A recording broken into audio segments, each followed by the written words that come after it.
David, wow! Are we going to see a better Champions League match than we saw yesterday, Barcelona Inter, in the few matches or the one match or couple of matches left to see? Yeah, we might have already looked out, really, haven't we, with some of these games in the knockout rounds. It's kind of, for the final, it's a lot of pressure to live up to it. But yeah, not even just the Champions League. I think one of the best games of the season anywhere. Had a lot of quality. Had a few mishaps as well, but the entertainment was constant, I thought. And it was brilliant from both sides, and it was interesting to see Inter stick that many goals on Barcelona when I think everybody thought Barcelona were going to come free scoring, I think. So yeah, I think it was really, really good because it was a clash of styles as well, a clash of approaches, which made it even more intriguing. And the second leg is still very much on a knife edge and in play in every aspect. I think we should come to Inter second because I think most people who watch that will have, their overwhelming reaction to it will have been, oh my God, Barcelona are really good again, aren't they? A really fun Barcelona. Now, Barcelona have been that all season. Now, of course, a lot of people will look at it and say, well, this is Barcelona's tradition. As we've said here for some months, it is Hansi Flick incarnate. I think the fact that they play with this, it's just recklessness, really, that is totally anachronistic with a lot of our,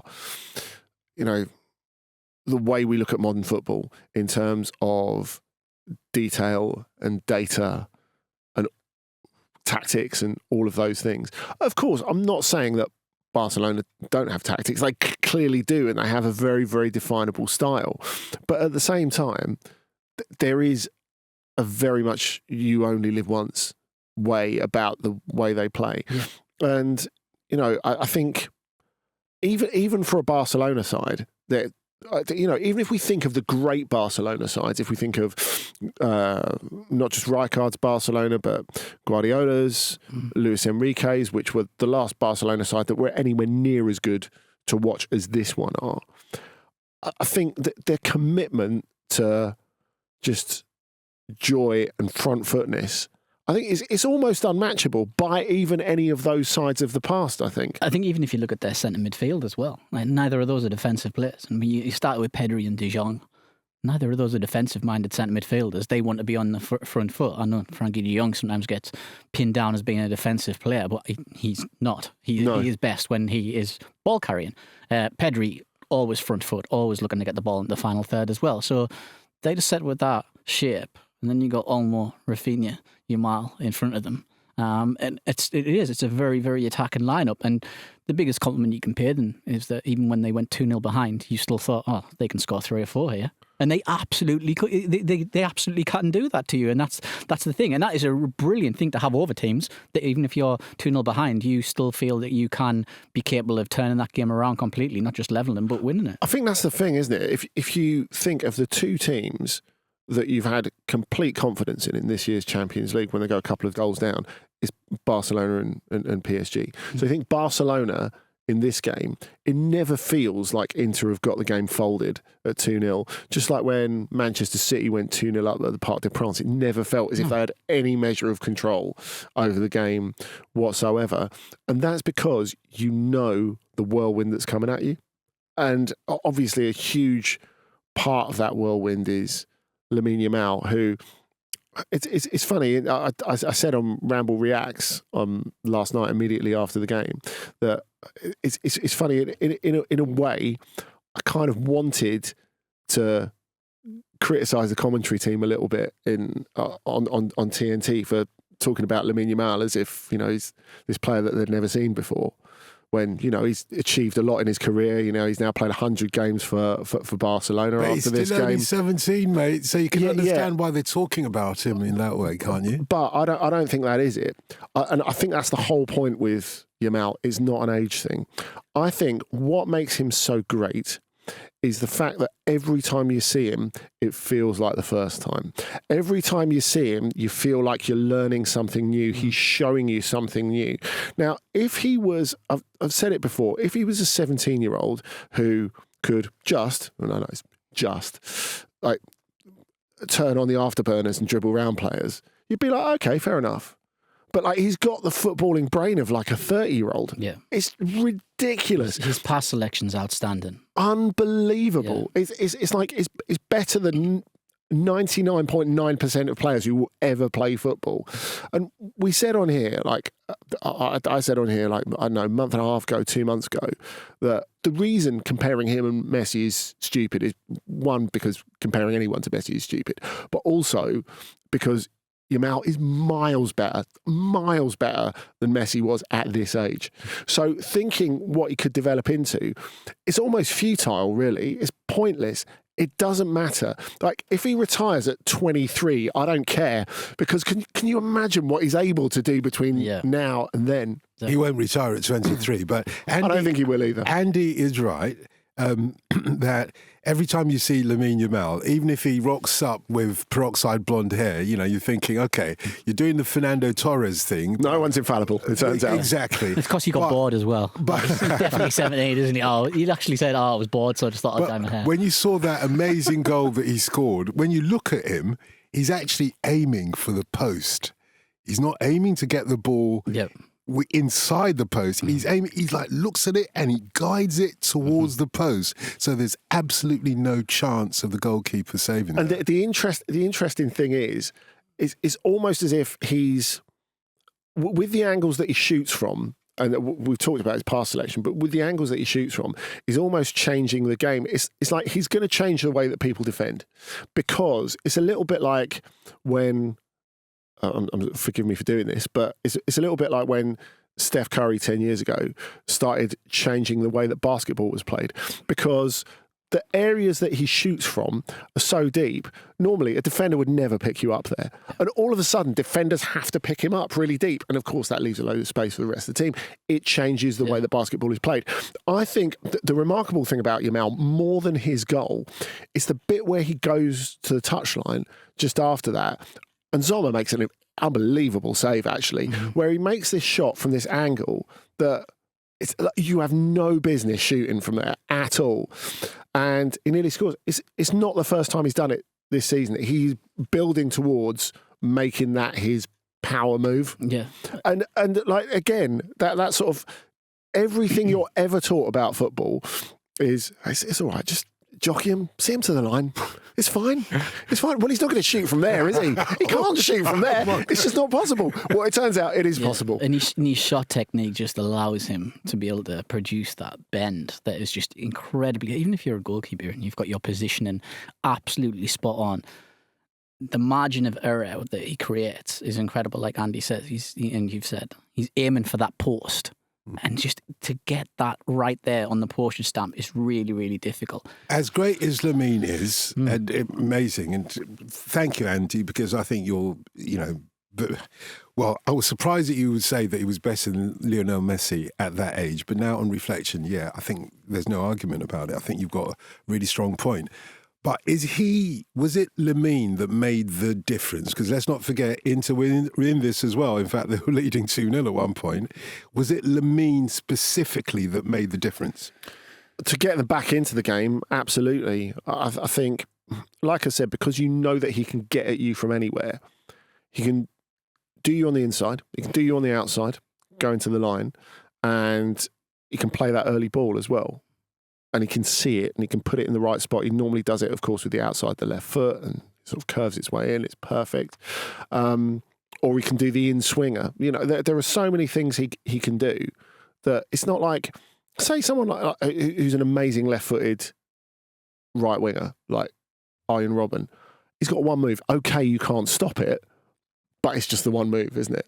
But with Yamal, it's like the whole book. And it's funny because I said on Monday's OTC YouTube video that it was going to be a huge thing for Inter if they could get out both their wing backs, if they could get out Dumfries, who I guess we'll come to in a bit, and DiMarco. Now, the bit that you don't consider, of course, is DiMarco is... Yamal works as a defensive solution as well, because DiMarco can't attack. He can't get anywhere at all. And I know people looked at it and said, DiMarco had a really bad game. He's not really a left back. He's a wing back, isn't he? Yeah. What is he meant to do against that? Now, funnily enough, I thought the subs worked really well for Inter, and I thought they were good in the last 20, 25 minutes in particular, because when Rafinha stroke Sommer equalises with that shot that hits him on the back on the way down, you think, okay, Barcelona are going to go on from here and win 4-3, 5-3, whatever. And Inter managed to take a breath and get their place in the game, and they managed to provide a threat on the counter for the first time as well. And part of that is because the subs are really good. And part of that is because when they bring on Carlos Augusto to replace Di Marco, all of a sudden, he makes it competitive for Yamal. Now, of course, you can say, well, okay, Yamal's played 70 minutes. He's probably a bit tired, especially as they played 120 at the weekend in the Copa del Rey final. But having someone who can compete more with him defensively, I don't know about you, David, I would be quite tempted to leave out Di Marco in the second leg. He's just such a key player for them, though, isn't it? I see your reasoning, absolutely. I just don't think they will, because the tie is just too big, and I think they always know what DeMarco could potentially still provide them. I suppose that's the thing, isn't it? If you compare it to Tuesday's Champions League semi-final, is the difference between committing to win the game to get in the final and making sure you don't lose to get in the final. You know, they were so different in tone and mood. Yeah. It was so like consequence free the way this was played. Like, you know, Inter, I think were pretty brave in this game. I think they were. Yeah, I think a lot of, because this game was talked up as the clash of styles. I think a lot of people expected this immovable object in Inter to face this unstoppable force in Barcelona. Inter posed a few different questions, I thought, but they also, by posing a few more questions, also lost a bit of something that has got to them where they are right now as a side, and what Inzaghi likes, this solidified unit, which gives Barca a lot of encouragement. I think even going to Italy as well gives them a lot of encouragement. By the same measure, I think in that game it was quite notable from Inter's point of view how much trouble they caused Barcelona from dead balls, from set pieces. Yeah. If I'm at the San Siro and if I'm Inzaghi, I'm saying sling that ball into the box at any opportunity. I would absolutely rain it down from crosses from both sides. I really would. If you're Barcelona, don't give away free kicks in and around the box, because Çalhanoğlu is one of the best deliverers of a dead ball you will ever see. So you're causing a world of shit for yourself, really, if you do that. But I thought it was really interesting, because Inter, in a way, I kind of think Inter are quite a good match for Barcelona. I think that Barcelona would be pretty pleased to receive them, because, of course, we talk about Barcelona and how their defence can let them down, or their defensive shape can let them down sometimes. Now, look, we've talked about Hansi Flick and how risky he likes to be, how high up the pitch he likes his team to defend. Fine.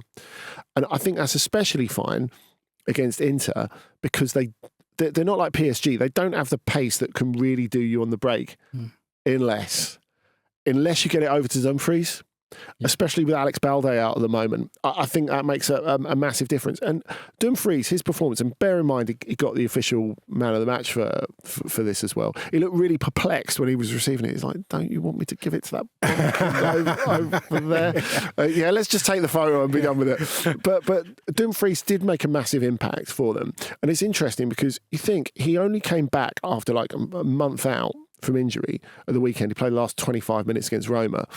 And Roma obviously defended a very, very different way to Barcelona. They're a Ranieri team. The only player that really looked like opening them up was Dumfries, and making that little run around the back of Angelino. Somebody different. I always think if somebody who carries the ball, somebody who does make those runs, can force a low block, into making errors, into just letting things slip. And it's interesting as well. I always think this. I mean, it'll be interesting to see if Lautaro's fit for the next leg as well. That's huge. It's potentially tie deciding, isn't it? This is another thing as well. There's something else that Inter can throw at teams that others necessarily can't. They play two up top. They've got two strikers moving about. There's two people that you have to watch. And last night, it wasn't just a case of, I think Thuram sometimes gets lumped with kind of being seen as the man who plays off. Actually, Lautaro, a lot of his work last night, a lot of his best work was off Thuram. which was really interesting. They're a great pair. And they're a really fantastic pair, and it's really great to see. So if they don't have that tandem, that's a big plus for Barcelona again going into there. But yeah, well, it's like Nicky said, there's a massive step down from, well, we were talking about Thuram last week, but Lautaro as well to Arnautovic and Taremi. And I love Varney. Yeah. He's got his place, his time, but I don't. The step down is absolutely huge. But that notwithstanding, though, they have set us up for an absolutely cracking, or the expectation anyway, for any football fan, it would be salivating, isn't it? The second leg, exactly. So, in a way, the 3-3 result, 3-3, was the perfect result in a way, because we're going into round 2 or the second leg knowing that anything could happen. And we know one thing for sure, it's going to take a great flipping goal to win this tie, because the first leg, all of the goals were wow. Yeah. It's kind of outstanding. Will it take, like David says, a goal off a set piece? From Inter. That can be a brilliant goal as well. I think off a set piece, it can be a brilliant goal as well. Sure. I think both teams will score. Like, definitely. I think both teams will score. I don't think it's going to be...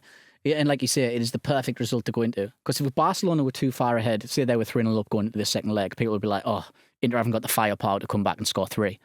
If Inter were 3-0 up, people would be going, oh, well, they're just going to sit and they're going to soak up pressure. Barcelona might score maybe 2.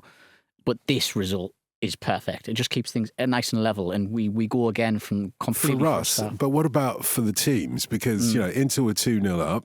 Are they looking at this 3-3 draw as, we should have got 3 points out of it? Or Barcelona? I don't think they will, because it's a weird thing.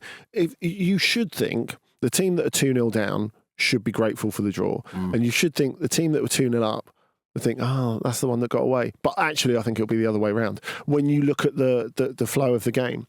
And I think the advantage for Inter is they kind of got left a trail of breadcrumbs by Dortmund in the last round, really. They're like, okay, well, say if we don't have a load of this game, we'll still get chances. And we're better than Dortmund, so we'll take them. And I think that proved to be the case. And we saw that actually in the last round. Like, Inter came under immense pressure from Bayern. Bayern couldn't have really played much better. But okay, they could have taken some of their chances in the first leg, and specifically Harry Kane could have taken some of those chances in the first leg. But the bit where Inter really won it, Kane levels it in the second leg when he puts them 1-0 up on the night. And Inter think, right, okay, we've got to make our move now. And they play 10, 15 really good minutes, and that is the bit where they grab the game. And I think if you're Inter, you can go into this second leg going, we don't even have to be the best team in this game to win it. Let them play their hearts out. We will have 10, 15 really good minutes, and at that point, we will take advantage.